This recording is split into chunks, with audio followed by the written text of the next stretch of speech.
Welcome to the Capitalist Sage podcast. We're here to bring you advice and tips from seasoned pros and experts to help you improve your business. I'm Karl Barham with Transworld Business Advisors, and my co-host is Rico Figliolini with Mighty Rockets Digital Marketing and the publisher of the Peachtree Corner magazine.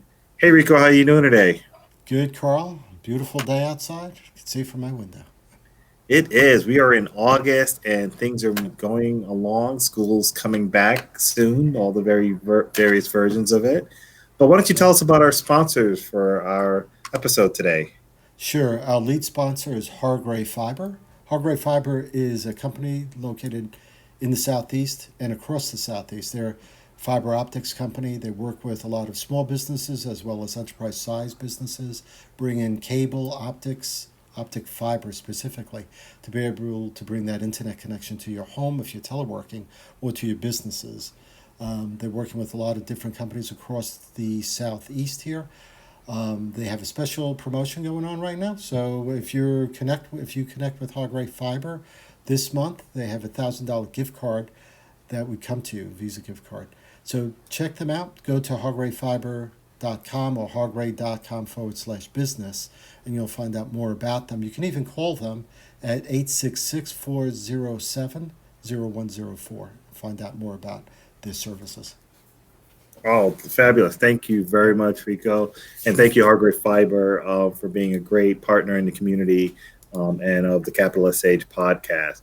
Well, today we are excited to have our guest today, Lori Denton, who is the owner of Lift Yoga and Body based in Alpharetta, Georgia. And today we're going to talk about how small businesses are navigating the COVID-19 pandemic. Talk a little bit of what it's like after we've reopened and some of the things people are doing to innovate and to thrive through this global pandemic that we're all experiencing. Lori, how are you doing today? I'm great, thanks. How are you? Great. Why don't we start off by you telling us a little bit about yourself and how you got into Lift Yoga? Sure. So I'm fairly new to the Atlanta region. I come from the DC area, and I've moved all over the country. I've had a good career in business development. I've had the fortune of living a little bit of everywhere. So when I moved to the Atlanta area, I realized that there was a good business opportunity to create more of the yoga environment that I was used to finding elsewhere around the country where I've lived. So as soon as I moved here, I kind of started dreaming about owning a yoga studio in this area and again, bringing that style of yoga here. And I had the good fortune last year to purchase Lift Yoga and Body, which I am coming to you from live here. And it's been in business for about 7 years. I took it on last year, and it's been an interesting year, I have to say. Not what I expected in my first year of ownership, but it's been a good learning experience. I'm just thrilled to be able to take on such a wonderful location. Oh, that's fabulous. Why don't you tell us again, where is Lift Yoga located? Lift Yoga is in Alpharetta, Georgia, just down the street from downtown Alpharetta. Very great location, easy to find. Ah, great. Alfred is in North Georgia and got a great location and a beautiful studio with a great history there. So you've experienced in your first couple of years in business. I'm curious, how was it when before COVID-19?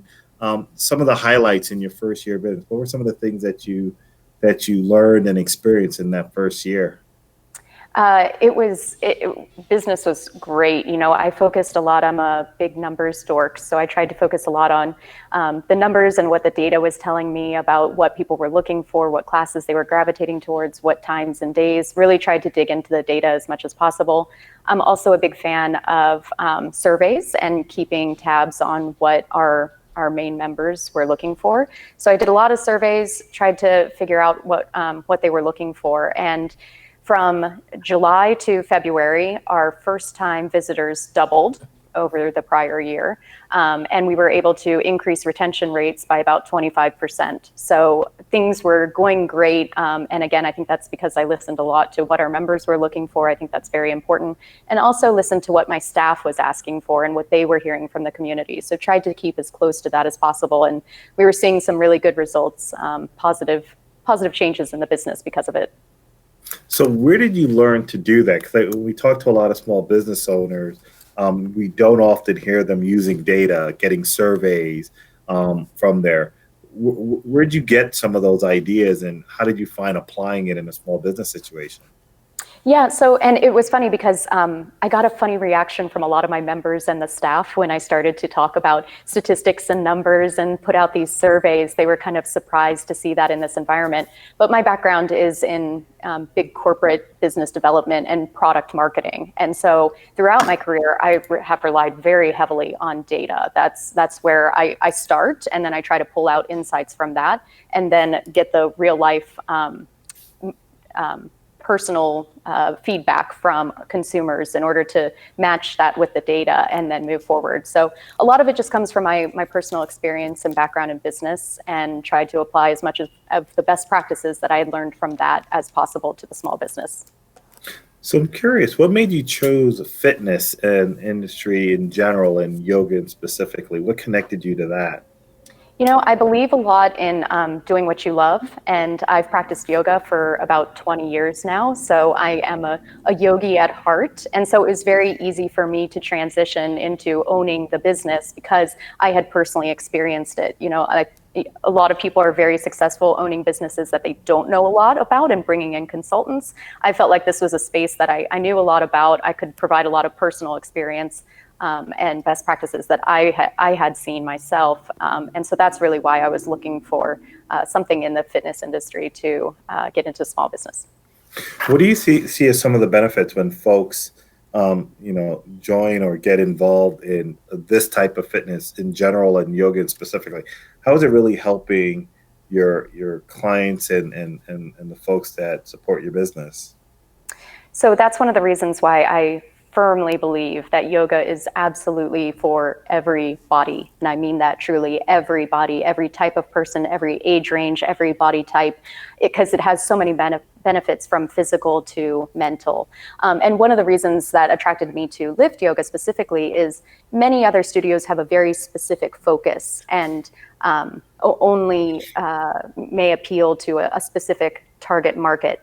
The brilliance of Lift Yoga, and I can say that because the previous owner built a lot of that, so I don't feel like I'm being conceited by saying that, but the brilliance of it is that there's such a wide range of types of yoga that we provide. So depending on how you're feeling on any given day, we have the services that will match that need. So if you've had a really rough day and you just need to sweat it out, we have a hot power yoga for you. If you've had a super stressful day and all you need is to sit back and relax, we have Yoga Nidra, which is actually a guided meditative sleep. So there's no movement. You lie there and somebody guides you through a meditation, and it's the most relaxing thing ever. And we have everything in between. And I think that's very important because on any given, I know I want to unwind in a different way than I did the day before. And we have something to fit every need. Often we talk to a lot of folks and their dream is to own and start a business. Why did you choose to acquire versus kind of start one from scratch? What were some of the things you considered, and what do you think now that you've done that? Yeah, there are lots of pros and cons of each. I think if I hadn't found a good fit in an existing studio, then I would have looked to open my own. And I don't see the positive in acquiring a business and then doing a total overhaul. I think it has to be a good fit. And so it took a little while to look around the area and see what may be a good fit for me. And I think, again, that's what has made it very successful, is that it already fit a lot of my needs. But overall, I think the thing that led me to acquiring a business versus starting from scratch is I have a full-time job in another life in my business development world, and the startup costs to completely build out a facility and find the right staff and find the membership base. I was looking at about a 3-year ramp-up period when I did the full marketing plan to get to the place where the business already was. And so for me, it was worth it in order to purchase the business that already had that established membership base and already had a phenomenal staff that was up and running and knew the inner workings of the business. That's really what made the difference for me. Hey, Lori, I was going to say I have a question as well. You worked in the corporate world as well, right, before this? Correct. Currently, yep. Oh, currently, even still. So how is that? How does that work with, not only your lifestyle but the fact that you have a job somewhere else? How does all that work? Is there a stress level? Is there, where do you go with that? Yeah. So, and, I'll come back to the staff. And again, that being a main reason why I look to acquire versus starting from scratch. I couldn't ask for a better staff than I have here at Lift Yoga. Everybody from the people that we have cleaning the rooms to our instructors to our social media and photography resources. They're just an amazing group of people, and I couldn't do it without them. So when they say it takes a village, I fully believe in that, and they have done just wonders to help me balance that corporate life with the small business world. Well, and you're navigating that. I'm curious how did you first find out about COVID-19? What was the first place you heard about that? And what was your first impression as communication was coming out about it, that it was going to impact us back in probably February, March, early March timeframe? What were your first impressions? Yeah, probably denial at first was my first reaction, as I think that was probably a lot of people's reaction. And then I was just trying to stay on top of all the current news. And it's hard to know what resources to listen to. So I'd always try to go back to the main source, the CDC, and try to sort through all the information that was being thrown at us during that time to try to figure out what was the best course of action. And it was interesting because every day changed. And so, somebody would ask me how I was doing today. I'm like, well, it's a whole new day. So we'll see how today goes. And we had to pivot quite quickly because as the days went on and as we got closer and closer to March 16th, which was when we ultimately closed the studio temporarily, more and more of the instructors were starting to feel more and more uncomfortable coming into the studio and being in large groups. And, in one of our spaces, we could have 30, 35 people in one class. Right now, the way it's laid out with the size restrictions, we have 12 people. So that gives you an idea of how busy our studio was back in February. So as the days went on, I was trying to just treat every day as it came and make the best decisions that I could for that given day. And the day that we actually shut down, I didn't plan on that happening, but I was trying to stay close to the business. I was here that day. It was a Monday. I remember it very well. We had 2 classes that morning. And right before the second class, I turned to one of my instructors, Gail, and I said, Gail, I think we're going to have to close after this class. I don't feel comfortable, and I would never put somebody else in a position asking them to do something that I personally don't feel comfortable doing. So after that class, we announced that we were closing, and we closed March 16th and didn't reopen until June 1st. How do you feel the reaction of the local leaders, both the government, locally, city, state, national, in those first few weeks and months to help guide your decision? What helped? Where did you get information, and where do you thought was helpful? Where do you thought we could have done better in helping the small business owner like yourself? That's tough, ooh, and that's kind of a touchy topic, huh? You like to get straight to it. I think it would have been really helpful if the local government could have helped parse some of the data that was coming into small businesses. So there was just a flood of information from a whole bunch of different sources. So it would have been really helpful if they could have helped us kind of navigate who to listen to, what the best resources are, and collect. This is the majority of what people are saying, because it was very hard as a small business to both try to manage your business and sort through all that. So for sure that would have helped tremendously. Were you able to take advantage of some of the loans or things along those lines? Was any of that helpful to your business? Unfortunately not. And that was going to be the other thing that I said. It would have been helpful if the loans were structured in a way that was more understanding of true small businesses. Like, a micro business such as mine just didn't qualify for anything that was out there. the next tier up of small businesses probably did qualify, but the micro businesses, I think, are much of what was hit the hardest by the closures.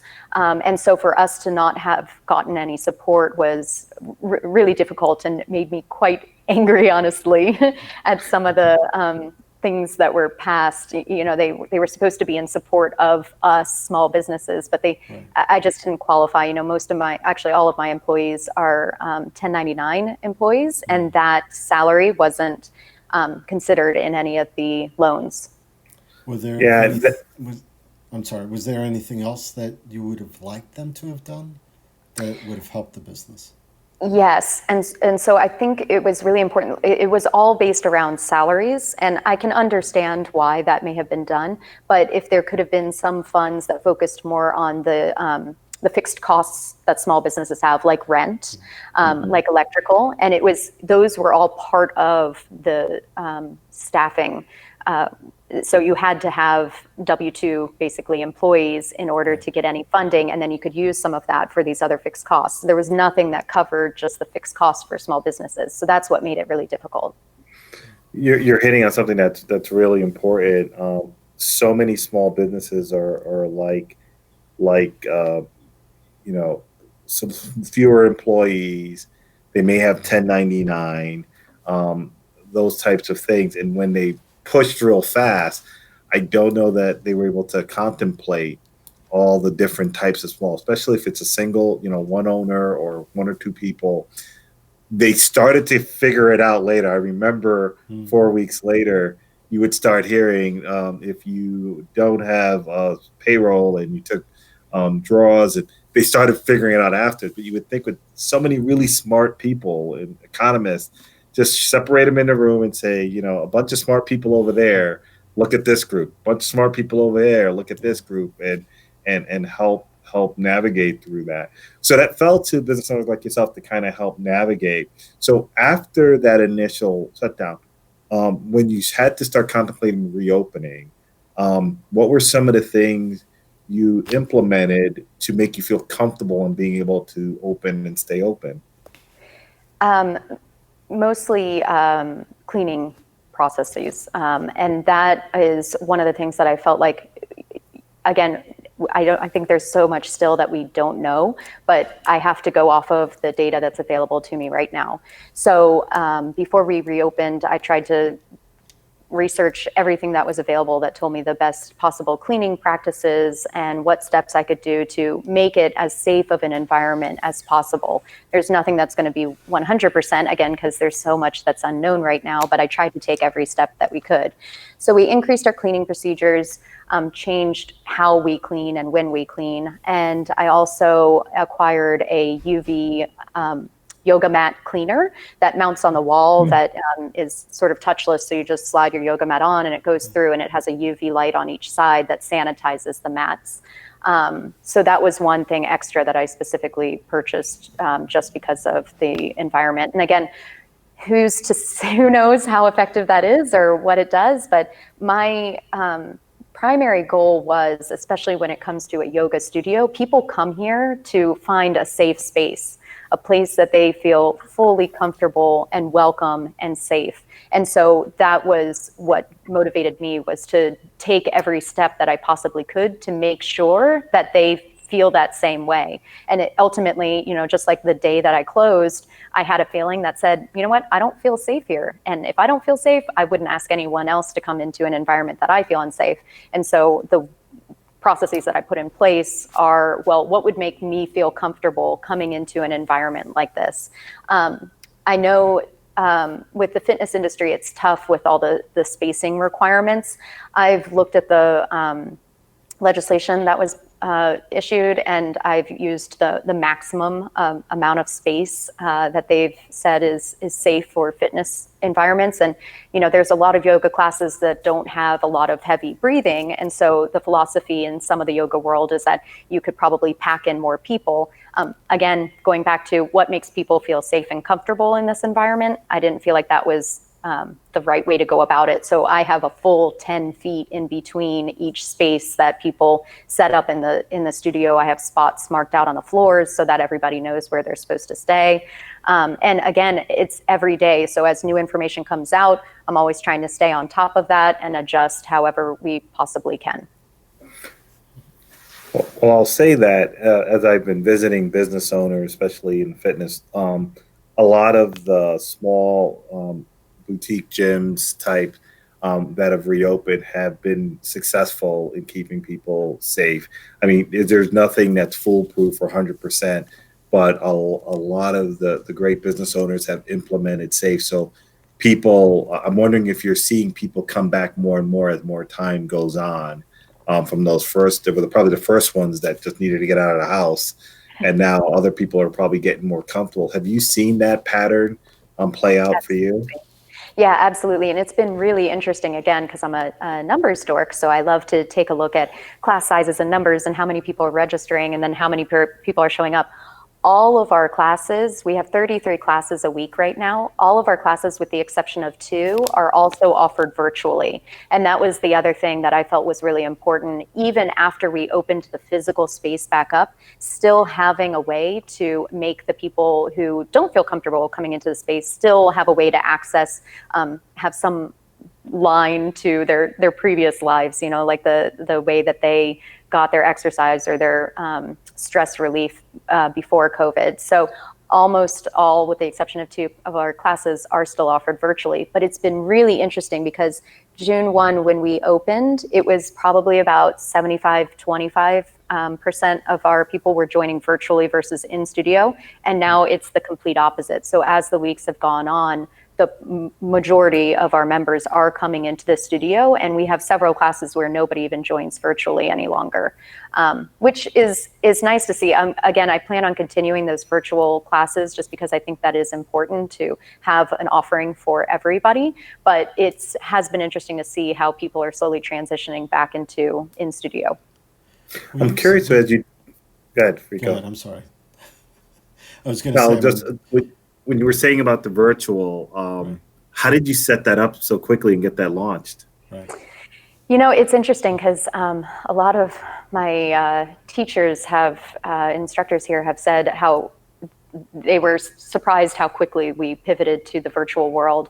And I think it's one of those things, and probably this is a characteristic of any small business owner, it's that fight or flight syndrome. You learn a lot about yourself when faced with a crisis. And it was the first day we were closed, I said, all right, well, what can we do to keep things going? And the next day we had virtual classes up and running. And it wasn't easy. I don't mean to make it sound easy at all. And I am so, again, very thankful for my staff and their support in finding the right way to go about it, and our members for being so patient while we worked through multiple iterations of it not working in order to find a solution that does work. But their support was what got me through that. And it's been interesting, and this is one of those things that I've learned transitioning from the corporate world to the small business world is, at least my experience in the corporate world is that, I've always been in leadership roles. And if you're a strong leader, you dictate what needs to happen and you move it forward. And in the small business world, it's been an interesting transition to really listening to my people and taking, their feedback and their wisdom and their experience into account and trying to apply that. And so, I firmly believe your staff and your support group is everything and really the key to success. So, and I'll mention Gail again because she's just been incredible. Gail was my poor guinea pig. So every time she'd come in for a class, I'd say, all right, we're going to try something new. And we'd try something new and it would either work or it wouldn't. And at the end, we'd sit down and I'd say, what worked for you? And I'd get her feedback and I'd say, okay, thank you. I'll take that back and we'll try again tomorrow. And so it was an interesting transition, but it was, again, survival. And everybody said, how are you doing? And I said, right now I'm in survival mode and this is how we're operating and we'll figure it out one way or another. It's amazing because you're one place versus a franchise, right? Franchise, like not in yoga, but like Crunch Fitness, let's say. I mean, they have a whole big corporate entity behind them to figure out what to do. There's there's actually an app or a service out there that has zeroed down to the yoga business to be able to help a variety of yoga businesses book classes online, for example. So there is a service like that that's out there. I don't know if that's still, I just saw a podcast on that, on how I built this. They just were doubling their business up until COVID, and then all of a sudden things even got better for them in a way, right? But you were able to solve it on your own. I mean, were you able to, and it's not like you're shooting from your studios, or were you? Or were the individual instructors doing it from their homes, for example? How did you do that? Yeah, at the beginning, and I certainly didn't do it alone. Again, I owe a huge credit to Sure. my entire staff, so certainly didn't do it alone there. That was also, we took it day by day. So for a while, the instructors still felt comfortable coming into the studio to shoot. And then there got to be a period where it got really kind of scary, and we found solutions so that they could record from home. And for those that didn't have the technology, they would still come into the studio, and it would just be me and the instructor, and I'd be the technical person. And they always joked that I was like the elf under the table, because I'd be sitting under the table with like two computers, and I became like an AV expert. I never thought I would know anything about audiovisual anything, but I had the two computers and the microphone. We tried a different headset every time we came here, but it was just trial and error, and again, survival mode. Well, you learned So I quite know a bit. I mean, if we end up going into a second wave, obviously what you've set up could be rolled back out again. Yep, and there's lots of, when we opened back up, that was my priority, again, to make sure that this was a safe space. But one of my goals is to come back to the virtual classes and see how we can even expand on that further, because there is a big market there. It's going to be a while before some people feel comfortable coming out into public and being in group gatherings again. So I want to be sure that we're serving that part of the population. So there's a whole lot of opportunity. It's just a matter of kind of biting off one bit at a time and kind of managing it as we go. I love how innovation comes kind of out of need, and how small business owners are the ones that drive. Before there was a large Starbucks, there was a small, individual place that started figuring out what to do and continue to grow their business. I'm curious, now that we know that this will be around for a while, and I know school is coming back the fall. How other ways you can innovate and change your business and do things differently to continue to prosper and try to, just excel through this? Yeah, so that's a great question. And again, I always try to keep in touch and keep as close as possible with my members and what their needs are. And a lot, just because of where we are, the demographic of where we are, I do get a lot of stay-at-home parents that come here, and I try to listen to them. And as we come up on another year of homeschooling, how is that impacting you? Because a lot of our day classes are filled primarily with stay-at-home parents, and so that was a concern for me, and it was a concern for them. How are they going to get out and still get their yoga time and their me time, but also still deal with homeschooling? So actually, we have a new program called Om School, like Om is in yoga, Om, and homeschooling. So it's called Om School, and we have the fortune of having two distinct spaces here at Lift Yoga. And so the idea is that the parents get together with their neighborhood or their friends or their pod and bring the kids. We'll have a tutor for the kids, and they'll stay in one room and have somebody taking care of them and answering any questions and helping them with their school studies, while the parents come into the other room and do a yoga class, or if they would like us to facilitate a book club for them, whatever it may be, we'll take care of the parents' needs while their kids are being taken care of in the other room. And so that was our way of addressing and continuing to try to innovate and meet our members' needs. That's fabulous. Can you imagine a big corporation, the amounts of decision makers that would be involved from your corporate career to try to do something? And one of the best things of being your own boss is, you can get input from your customers and your team, and you could say, let's try it, let's do it really quickly. Absolutely. Yeah. Yeah. Being nimble, being that small business and being able to be nimble has been really great. And it's good to apply my learnings from my corporate world, but also be able to implement them in the way that I see best in my small business. Best of both worlds. I know that I see a lot of stuff that you and Lift Yoga does in the community and connect people with that. Why don't you share a little bit of how you some of the things you get involved with that helps connect you with the greater community that you're in? I'm so glad you asked that because, this is again coming back to how best can we serve our community and it going beyond just our physical space where people pay to come into here. I really think that every small business has a duty to represent and fill the needs of their community. So we've actually expanded the number of free community classes that we offer to people who live in the area, both through the City of Johns Creek as well as Alpharetta. We now have 6, I believe, free classes that we offer to the community in outdoor spaces. So there's the big benefit that they're in outdoor spaces, so we can get larger gatherings. People can still have their yoga time, and it also helps, obviously, to get the word out about Lift Yoga and what we're all about. We always offer free class cards to get people to come in and try the studio. But I do feel that it's very important as a small business to support the community, and that's a small way that we do it. It also helps we have a very successful teacher training program, a yoga teacher training program, and it's a great way to allow those new teachers, and especially now that a lot of studios are closed and there's limited teaching opportunities, those community classes are a great way for them to get experience. So it serves the needs of the community, the needs of our new yoga teachers who are just coming out of training, and a good way to get our name out in the community. So I'm curious, now that you've gotten this experience over acquiring a business, owning it, and running it, and then dealing with a pandemic in the first year, what would you say is the biggest thing you learned about yourself in this part of your journey? Oh, that's a good question. Definitely just the ability to quickly pivot and do what it takes. I'm not the type of person who sits and considers something for an overly or a long time. Like I weigh all the data that I have. Again, I rely very heavily on numbers. I also rely very heavily on my gut. And if those two things match up, I go for it.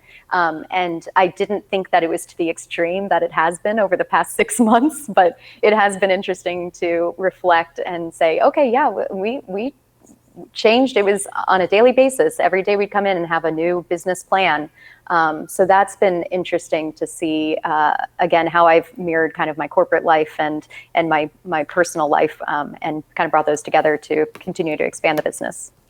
Well, that's fabulous. Well, I'm curious, as you go into end of August and into September, do you have anything going on that you want to share with folks? What do you have going on over the next few weeks?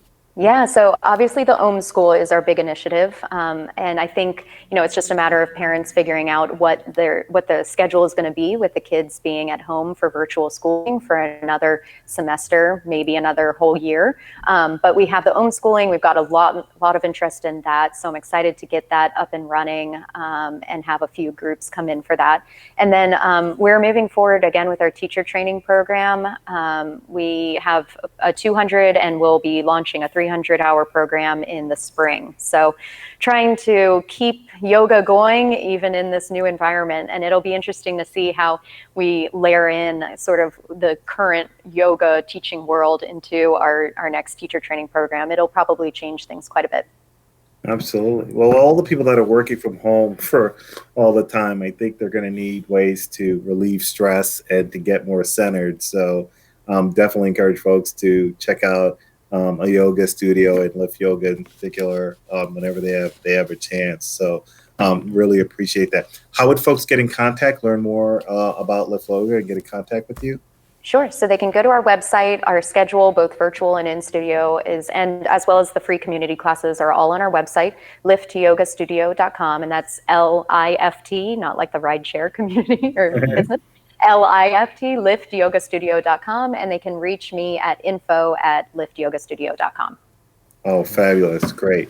Well, I want to thank you so much, Lori, for sharing some of your experience. I know folks are probably where you were, thinking about what do they want to do next in their careers, and want to look at owning a business. And you're a great example of someone that's been able to navigate that and do that successfully, even with 2020, which is a year that had a little bit of everything thrown at it for the small business owner. So Yeah, thank you, Lori Denton, Thank you very much. the owner of Lift Yoga and Body, located in Alpharetta. And again, thank you for sharing your insights and your experience in your first couple of years of owning your business. We also want to thank the community that continue to support Capital SH podcast. We still get excited about talking to business owners like Lori about what they're doing here in the local community, and be able to provide this service to the community to help just share the good things that people are doing. So for all those business owners out there that are still nervous about what the future holds for their business, I think we saw great examples of how to pivot, how to use data to run your business and help make good decisions, staying optimistic, engaging your staff and team. And if you take good care of your customers, they'll continue to support you as you go through your business. So really great advice that you shared with us today. I'm Karl Barham with Transworld Business Advisors of Atlanta Peachtree. Our business is to help people become like Lori, their own business owners. We help people with selling and buying businesses. We're available to consult with folks that might be thinking of selling or buying a business at any time. And you can reach us at www.tworld.com / Atlanta Peachtree. And Rico, why don't you tell us a little bit about what you've got going on? Sure. Lori, I want to thank you too, by the way. Lots of good work that you're doing. I love the surveys you did with your clients and learned quite a bit from them. So that's the only way business can thrive, right? Knowing their customers just as well as themselves almost. Because otherwise, especially in this world, you won't know where you're going, right? It's true. But we are, hopefully you got this in the mailbox this week, Peachtree Corners magazine. It's right about there, I guess. It's hard to do, but Yeah. you've gotten this in the mailbox, hopefully. It just came out this past weekend. Lots of good stories in there. We did a great article. Actually, we profiled even Karl in the article. Where there was seven different people, 7 different profiles. It was kind of neat to be able to talk about diversity in the City of Peachtree Corners. We got a lot of great feedback. We're continuing to get good feedback on this cover story.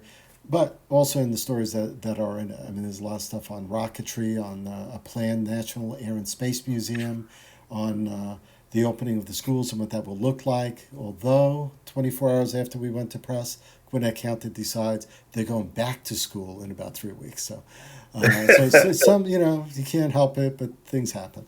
So, we updated our website articles at least. But there's a lot of other good stuff in there. We're already planning the next issue, which is going to be a lot of good stories in there, I believe. We're going to have pets and their people. We're going to have a surprise cover story, hopefully, that we're putting together at this point. And like every issue, there's always a bunch of stuff in there. So hopefully you like it. You can come to livinginpeachtreecorners.com to find out more about the magazine and what's going on in the City of Peachtree Corners, and also to click on the tab for Capitalist Sage. You can find our previous podcast there as well, or just go to iHeartRadio, Spotify, SoundCloud, YouTube. Check search Capitalist Sage podcast, and you'll find it there. And Mighty Rockets is the company that pulls it all together. It's going well. We're doing a lot of social media work, a lot of video, a lot of brand management. Besides publishing and podcasts, so it's been fun, been busy, and we're always Zooming or doing something like this, right? So. Yeah, Rico, just want to compliment you again of doing a fabulous job with the magazine, the online, staying relevant to topics, COVID-19, social justice, Yes. the work that you're doing to just talk to the community and is really a great job and a great service to community as well. You know what? So It's been fun, and having you working with me, Karl. Not that we're patting each other on the back here, but Karl's magnificent because Capital Sage. I mean, you do the heavy lifting to get the show going. So I'm happy you're my co-host on this. You bring a lot of insight into this. Great guests like Lori to be able to talk about their businesses. So it's all good. I think we're all bringing something to the table that hopefully is helpful to the business community, the residents here, and people that we know and love. So I hope that we're giving something back. oh, absolutely. So if you want to follow, like us on Facebook as well, because you'll keep updated with late breaking information that really impacts the local community here. And again, you can follow us on any one of the streaming platforms for Capital Sage. Next week, we have another exciting business owner that'll tell them about their journey through the pandemic and how they pivoted their business. So we're going to continue to give you relevant information to help you improve your business. And just want to thank everybody for all their support. Take care, everyone. Have a great day. Take care, Lori. Karl.